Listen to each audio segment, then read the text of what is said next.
নমস্কার সবাইকে। সবাই কেমন আছেন? আশা করি সবাই ভালো আছেন। আমিও ভালো আছি। শম্পা ব্লকে নতুন আরেকটি ভিডিও নিয়ে চলে এলাম। আজকে ভিডিওটা শুরু করলাম একদম সকালেই, একদম চা খাওয়া থেকে শুরু। আমরা বাঙালি, আমাদের চা না হলে চলেই না।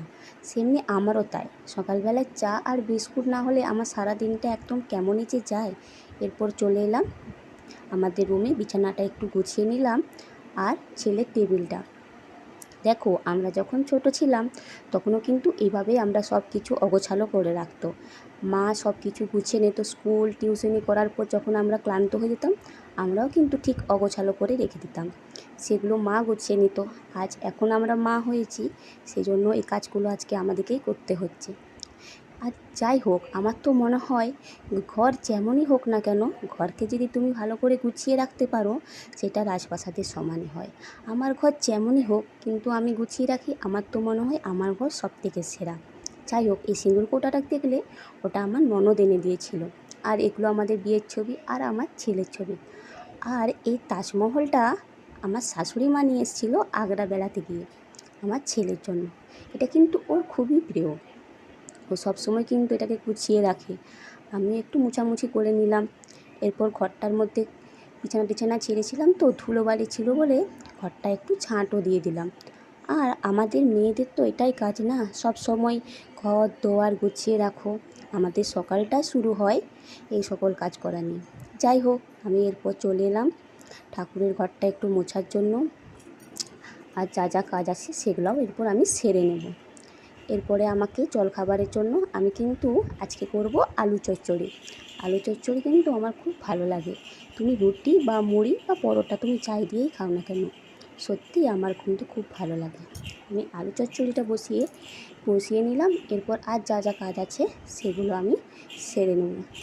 কলতলে কিন্তু অনেকগুলো বাসন পড়ে আছে, সেগুলো আমাকে ধুতে হবে।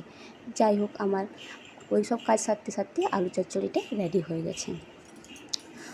আর আমি কিন্তু সবজিগুলো কেটে নিয়েছি, কারণ রান্না করার সময় সবজি কাটতে গেলে প্রচুর প্রবলেম হয়। রান্না করা, মশলা বাটা ও সবজি কাটা তিনটা কিন্তু একসঙ্গেই করা যায় না। সেজন্য আমি কিন্তু স্নান টান করার আগে সব সবজিগুলো কেটে নিয়েছি। পোস্ত, কুঁদরি ভাজা, আলু দিয়ে কুঁদরি ভাজা, আর চালতার চাটনি, আর মাছের ঝোল বানাবো। সেজন্য আমি ওগুলো সব রেডি করে নিলাম। আজকে আমি তোমাদেরকে দেখাবো। দেখো, চলে এলাম কিন্তু আমাদের বাগানে কি লাগানো আছে বলো তো? এগুলো কিন্তু হলুদ গাছ, আর এগুলো হচ্ছে ভুট্টা গাছ। এত বৃষ্টি হচ্ছিল যে কতদিন আসতেই পারিনি, সেই জন্য ভাবলাম আজকে একটু ঘুরে আসি। আর দেখো, ছোট্ট একটা বেগুন হয়েছে, তাও আবার পোকায় কিন্তু তাকে খেয়ে নিয়েছে। যাই হোক, চারিপাশটা দেখো পুরো সবুজ একদম।